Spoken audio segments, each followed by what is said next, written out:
Before we get into the bulk of the video, I'm still a bit sick, so if I sound wrong or gross, that is my fault entirely.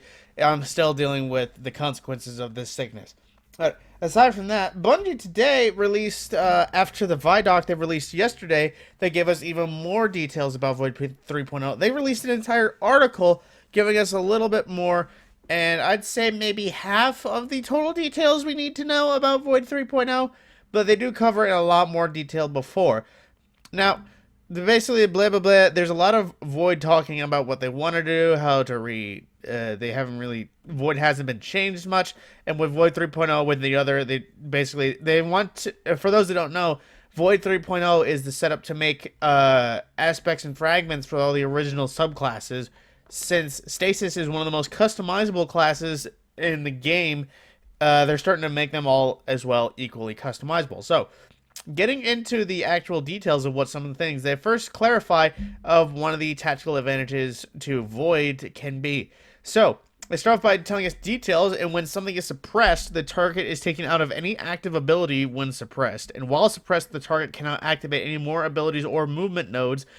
Combatants, meaning PvE combatants, are disoriented, which means they don't really see. If you've been hit with a suppressor grenade taken out of super, that's basically what happens. Now, weakening is basically like a melting point. The target takes increased damage and has slowed movement and is oriented.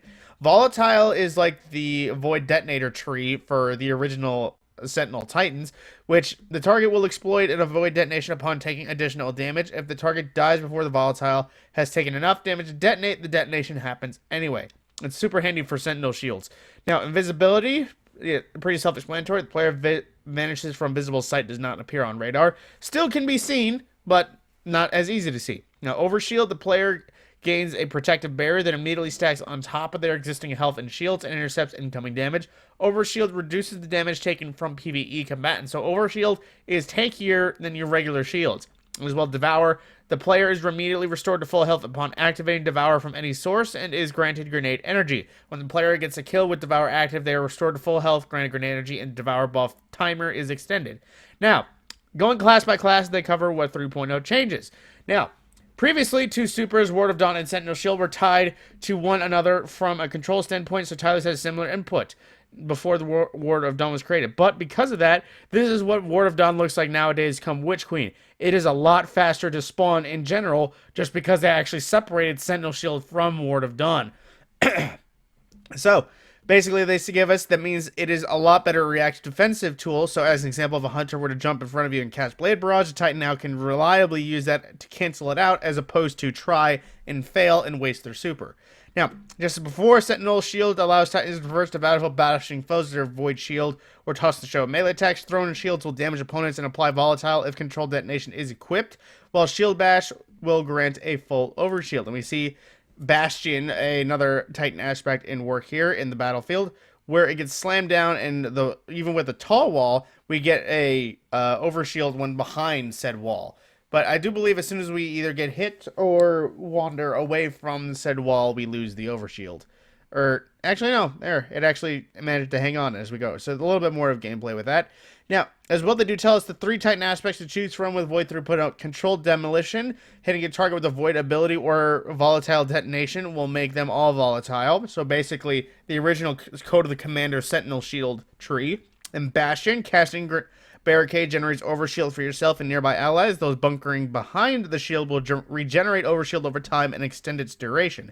And with Defensive Bulwark, this is a new perk. While you have an Overshield or are inside Ward of Dawn, grenades charge significantly faster and have increased melee damage. You also gain another shield throw for your Sentinel Shield super. Now, I believe that one's a passive, just in general.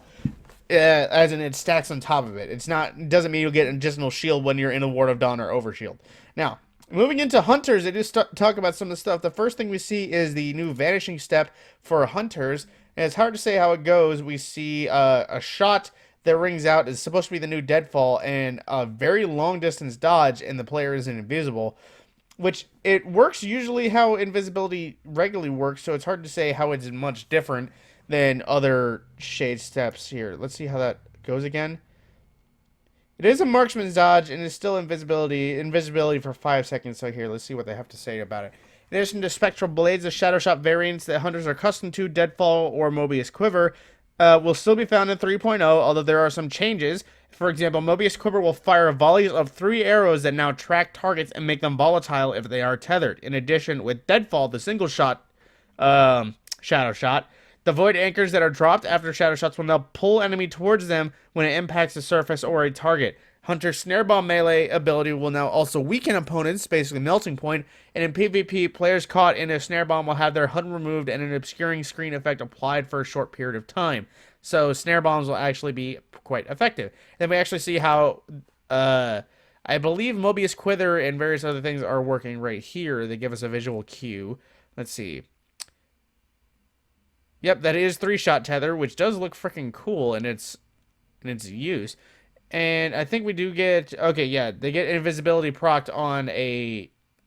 Was it just a kill? Okay, I'm not even sure if it's precision or just a normal one. So that's actually pretty handy. And we see here another hint. That... okay, then there's that Shadow Dive Smoke Bomb that I was liking. Well, that's a new finisher. But then they also tell us our 3 new hunter aspects. Trapper's Ambush. Players can activate Quick Fall, aka Shadow Dive, to spend their melee charge and dive into the ground, creating a smoke cloud upon impact. Enemies caught in the cloud are weakened and allies become invisible. In addition, Snare Bombs upon attaching to a surface or an enemies cause nearby allies to become invisible. So basically, you can do a Shadow Dive, and if you have a melee charge, you'll pop a Smoke Bomb instantly upon landing. Now, Vanishing Step. Dodging makes the hunter invisible. That's an aspect. And Stylus Executioner, defeating a void debuff target, aka weakened, suppressed, or volatile, grants invisibility and true sight. While invisible and after Stylus Execution, your next melee attack weakens enemies.